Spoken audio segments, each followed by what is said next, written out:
Hello friends, ई pack prefab technology के बारे में जो है वो डिस्कस करेंगे। ई पैक प्रीफैब जो है वो रिसेंटली लिस्टेड कंपनी है, मैन्युफैक्चर करता है प्रीफैब फैब्रिकेटेड बिल्डिंग्स जो है होता है। तो पैप जो होता है आर बिल्डिंग कंस्ट्रक्टेड क्या होता है, स्टील को यूज़ करके जो है वो बनाया जाता है। इंस्टेड ऑफ जो है वो कंक्रीट के बजाय क्या होता है, स्टील को यूज़ करके जो है वो बिल्डिंग जो है वो कंस्ट्रक्ट किया जाता है। तो स्टील का स्ट्रक्चर जो है वो प्रिपेयर किया जाता है फैक्ट्री में, फिर उसको क्लाइंट साइड पे क्या किया जाता है, असेंबल किया जाता है। इफ ये जो है इस तरीके से जो है वो बिल्डिंग का जो स्ट्रक्चर रहता है, तो ये पूरे स्टील का बना रहता है ना। कंक्रीट के बदले जो है वो पूरा स्टील का जो है वो यूज किया जाता है इसमें जो है। तो इनके दो बिजनेस है। ई पैक जो है वो प्रीफैब बिजनेस जो है वो 84% ऑफ रिवेन्यू रहता है। तो कंपनी जो है वो डिजाइन करती है, makes install steel building and modular structure, है ना। ये जो बेसिकली यूज होता है ये फैक्ट्रीज में होता है, वेयर हाउसेस में होता है, कोल्ड स्टोरेज मतलब फूड और मेडिसिन में, industrial sets, large hall offices, तो जितने भी रियल एस्टेट और इंफ्रास्ट्रक्चर है ना, इवन डेटा सेंटर जो है वो करने के लिए। तो बेसिकली क्या होता है, जो कंक्रीट का यूज करने के बजाय जो कॉस्ट जो रहता है, बनाने का कॉस्ट है, उसमें ड्रेस्टिकली जो है वो काफी जो है वो रिड्यूस हो जाता है। तो उसके कारण जो है ये काफी जो है वो इसमें जो है वो प्रोजेक्ट जो है वो रियल एस्टेट से इनको जो है वो काफी मिल रहा है फॉर द कॉस्ट बेनिफिट के लिए, ठीक है ना। तो एक दूसरा जो बिजनेस है ईपीएस पैकेजिंग बिजनेस, वो 16% ऑफ रिवेन्यू है। तो ये लाइट वेट फोम प्रोडक्ट जो ईपीएस बोलते हैं, इसको पॉलीएस्टिरीन से जो है वो बनाते हैं। ये पैकेजिंग ऑफ इलेक्ट्रॉनिक और अप्लायंसेस, है ना, insulations in buildings and consumer goods like coolers और हेलमेट्स में यूज होता है। तो ये जो प्रोडक्ट है वो सोल्ड होता है अंडर ई पैक जो है वो पैकेजिंग के अंदर में जो है। तो दो ही टाइप के इसके बिजनेस हैं। एक तो आपका जो है वो प्रीफैब बिजनेस है जो स्टील बिल्डिंग बनाने के काम में आता है ना, installation of steel buildings and modular structure, जो फैक्ट्री और वेयर हाउस में यूज होता है, कोल्ड स्टोरेज फॉर फूड और मेडिसिन, इंडस्ट्रियल सेट। और दूसरा जो है वो ई ईपीएस पैकेजिंग है, जो लाइट वेट फोम प्रोडक्ट्स होते हैं, packaging of electronic and appliances, insulation of building, इसमें यूज होता है, जो ई पैक और पैकेजिंग में यूज होता है। तो बेसिकली क्या होता है कि ये रेडीमेड स्टील बिल्डिंग और प्री फैब्रिकेटेड स्ट्रक्चर बनाता है। जो फैक्ट्रीज है, वेयर हाउसेज है, स्कूल है, कोल्ड स्टोरेज है, ऑफिसेज है, वहां पे क्विकली जो है वो क्या है, असेंबल कर लेते हैं। Instead of building everything brick by brick बनाने से अच्छा है कि वो स्टील को जो है वो कस्टमाइज जो है वो फैक्ट्री में बना के वहां पे असेंबली का काम करते हैं। तो इसलिए डिजाइन, मैन्युफैक्चरिंग एंड जो है वो स्टील को वहां पे एक साथ यूज करना जो है, और इंसुलेटेड पैनल्स को यूज करते हैं, तो उसमें जो कॉस्ट जो रहता है वो काफी जो है वो कम पड़ता है to making a complete structure, है ना, मैन्युफैक्चरिंग करने के लिए किसी भी बिल्डिंग के लिए जो है वो। तो इनका जो है वो बिजनेस मॉडल क्या है कि जो fabs building constructed using steel instead of the concrete, और स्टील स्ट्रक्चर जो है वो प्रिपेयर्ड होता है फैक्ट्री में, और उसको असेंबल करते हैं क्लाइंट के साइट में जो है वो।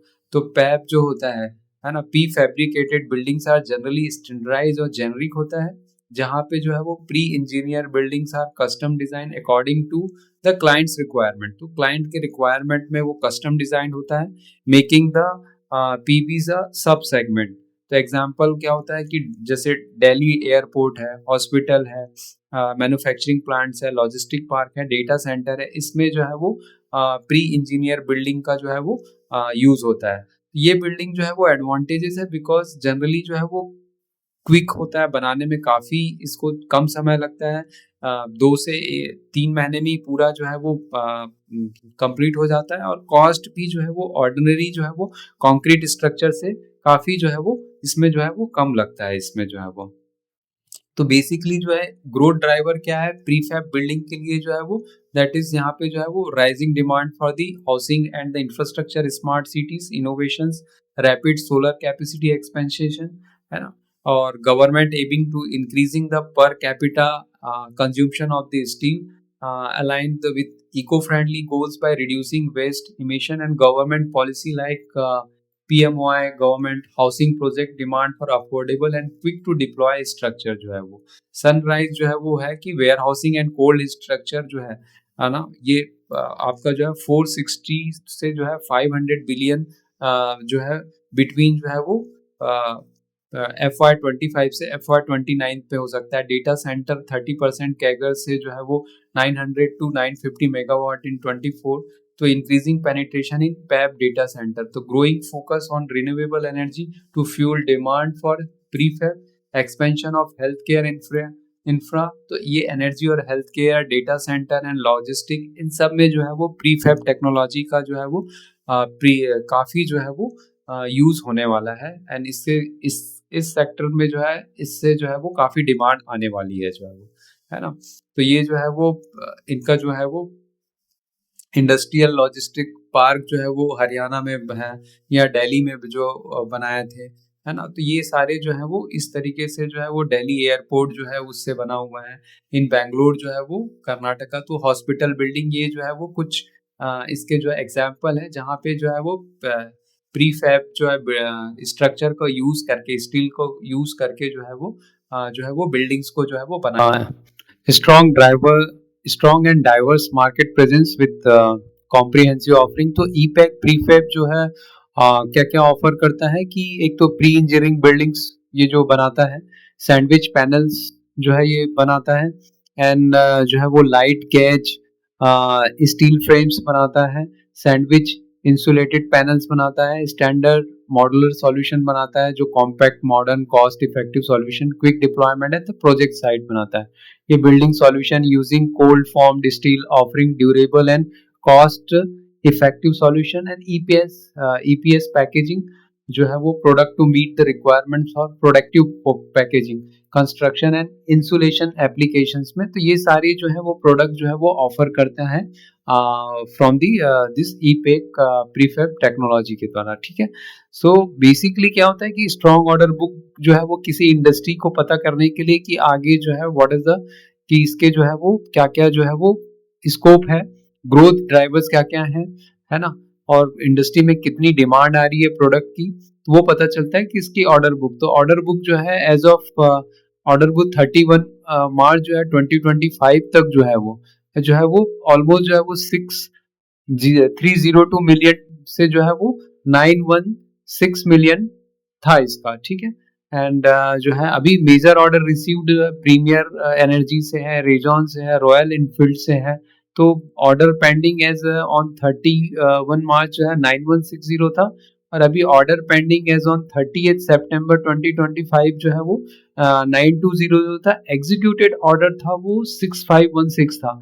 Order received in H1 FY26 जो है वो 6556 मिलियन जो है वो ऑर्डर जो है वो रुपीस का जो है वो रिसीव्ड हुआ है।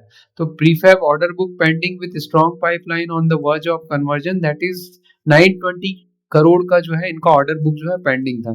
तो इसमें जो H1 FY26 में जो है वो देख सकते हैं इंजीनियरिंग एंड कंसल्टेंसी से 32% है, ऑटोमोबाइल एंड ट्रांसपोर्टेशन से जो है वो 19% है, इंडस्ट्रियल से जो है वो 11% है, कंस्ट्रक्शन एंड रियल एस्टेट से 12% है, एंड आपका जो है वो अदर्स जो है वो दैट इज ऑलमोस्ट जो है वो 12% के आसपास है, ठीक है ना। तो इस तरीके से ये डिफरेंट सेगमेंट में जो है वो डिवाइडेड है, एंड टोटल ऑर्डर बुक जो है वो 922 करोड़ का जो है वो ऑर्डर बुक पेंडिंग है with strong pipeline on the conversion, ठीक है। इसकी जो कैपेसिटी है, टोटल फैब कैपेसिटी है ना, जो local manufacturing facility with in house design cabinet 3 manufacturing facility है लोकेटेड, है ना। तो इसकी जो टोटल 1,33,000 ऑलमोस्ट जो है 1,34,000 है टोटल, है ना। फैब कैपेसिटी जो है वो टोटल जो है वो सैंडविच पैनल की कैपेसिटी है वो जो है वो आपका जो है कितना है 1,31,000, ठीक है ना। 31,10,000 SQM है, ठीक है। तो टोटल EPS पैकेजिंग जो है वो दैट इज 8,400 है, ठीक है, ये पैकेजिंग है। तो sandwich panel capacity include recently inaugurate हुआ है, तो प्रीफैब का जो है वो टोटल 68% है एंड सैंडविच पैनल का जो है वो ऑलमोस्ट जो है वो कितना है 32.7% है। कैपेसिटी यूटिलाइजेशन जो है वो 68% है प्रीफैब में एंड सैंडविच पैनल में 32.7% है and 1.9 million SQM total land area across the facilities है। इनका जो नया जो आ रहा है ग्रीनफील्ड एक्सपेंशन कर रहे हैं ये गोलित में, है ना। Plan greenfield expansion of addition जो है वो 351 है ना किलो स्क्वायर फीट जो है ना। तो यहाँ पे जो है वो 251 जो है वो के जो है वो 21,500 जो है वो स्क्वायर फीट का जो है वो एक्सपेंशन कर रहे हैं गोलित में। मेंबर 2 में जो है वो यूनिट 4 में 874 के स्क्वायर फीट का कर रहे हैं, suitable for tapping international market due to the proximity to the ये पोर्ट के आसपास जो है। तो काफी एक्सपेंशन हो रहा है ब्राउनफील्ड ग्रीनफील्ड का जो है वो कैपेसिटी ऑन 30/20/25 के है। तो EPACK has a pap capacity जो है वो total 1,34,000 metric tons per annum है। Company recently added 13,000 square metre of capacity of sandwich panel which are insulated panel use for the wall and the roofing के लिए। Current capacity utilisation जो है 69% prefab product के लिए है and 33% for the sandwich panel है। EPACK is investing 160 crore का capex establish कर रहा है additional capacity in Rajasthan and Andhra Pradesh to provide good visibility for the future growth जो है वो, है ना।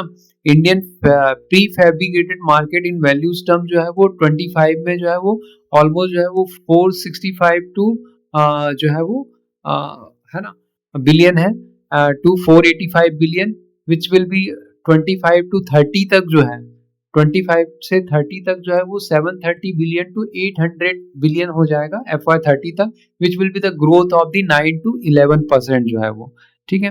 तो prefab sector is a niche market valued at approximately 46,000 crore to 48,000 crore and is growing compounded annual growth of 9 to 11। तो ये जो pre engineering building सब सेगमेंट है the market size of around 20,000 crore का जो है इसका मार्केट साइज है टोटल जो है इसका जो है वो।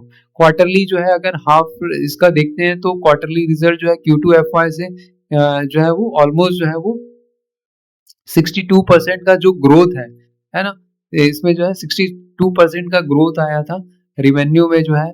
H1 में देखते हैं तो ये 36% का ग्रोथ है।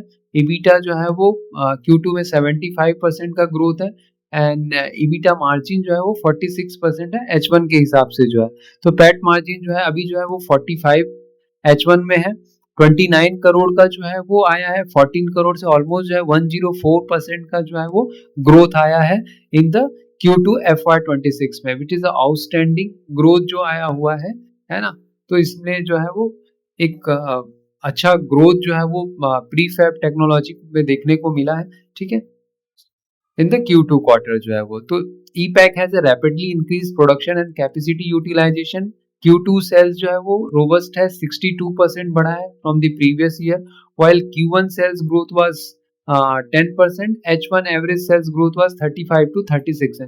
मैनेजमेंट प्रोजेक्टेड है कि टोटल जो है 36 to 35% sales growth for the entire fiscal. तो Q2 जो है वो profit double compare to previous year resulting in 64% net profit growth for the H1। तो वैल्यूएशन क्या है, net profit for the half year अभी 46 करोड़ हो गया अप्रैल टू सितंबर। अब क्या है टिपिकली 40% ऑफ द एनुअल जो ऑक्यूवर होता है वो H1 में होता है, रिमेनिंग 55% जो है वो H2 में होता है। तो primarily because of construction activity slow down हो जाता है ड्यूरिंग द मानसून सीजन। तो based on H1 performance the estimated full year profit will be 100 crore at the time of अभी जो स्टडी है the market cap of the company is almost जो है वो 2700 करोड़ के आसपास है। इसका जो मार्केट कैप है ऑलमोस्ट जो है वो 2700 based on the estimated full year profit. EPACK 1 year forward P is calculated at 27 almost जो है वो, ठीक है ना, 2700 divided by 100 the P ratio of 27 for the business growing at 35 to 36% which is very favorable to the valuation के लिए जो है। EPAC growth guidance and numbers are noted as better than those like inter building solution और Pennar industry है जो इसके जो peers हैं उससे जो है वो काफी अच्छा ग्रोथ जो है उसमें देखने को मिल रहा है ई पैक प्रीफैब टेक्नोलॉजी में। ठीक है ना, तो मार्केट कैप देख सकते हैं इसका जो है वो ऑलमोस्ट जो है वो 2600 का है। स्टॉक पी अभी 35 है। अगर ये 100 पी इस साल जो है 100 करोड़ का पैड जो है वो जनरेट कर लेता है तो 27 के आसपास होगा, which is growing of 35 to 36 जो है वो। चार्ट में देखते हैं कि अभी ये तो अक्टूबर में ही रिसेंटली लिस्ट हुआ है, तो ये ऑल टाइम हाई के आसपास ही जो है वो कोट कर रहा है ना। क्वार्टरली परफॉर्मेंस देखेंगे तो ये जो है growth of 62% from the previous जो है वो ईयर जो है वो सेल जो है वो बढ़ा है। प्रॉफिट जो है ऑलमोस्ट डबल हो गया है, 100% प्रॉफिट ग्रोथ हुआ है। ठीक है ना, बैलेंस शीट भी जो है वो डेब्ट टू इक्विटी जो है वो ठीक है ना, एंड रेशियो भी ठीक है इसका जो है वो। इन्वेटर डेज जो है वो कैश कन्वर्जन साइकिल भी 36 है। इन्वेस्टिंग जो है वो 64 है। एफ आई आई की जो प्रेजेंस है वो 3% है। डी आई आई का जो है वो 19% है इसमें जो है वो, है ना। पब्लिक में जो है वो भी 13% का जो है वो इसका ये है। तो EPACK prefab technology for the 2-3 years की प्रोस्पेक्ट में जो है वो काफी जो है वो एक अच्छा ग्रोथ प्रोस्पेक्ट दिख रहा है इसमें, है ना। रिसेंटली जो है वो अक्टूबर में ही लिस्ट हुआ है। इसमें देख सकते हैं कि ये जो है वो कंटिन्यूअसली जो है वो राइजिंग स्लॉट मतलब इसमें जो है वो जो है कंटिन्यूअसली राइजिंग ही जो है वो चल रहा है इसमें। हाईएस्ट जो है वो 281 है।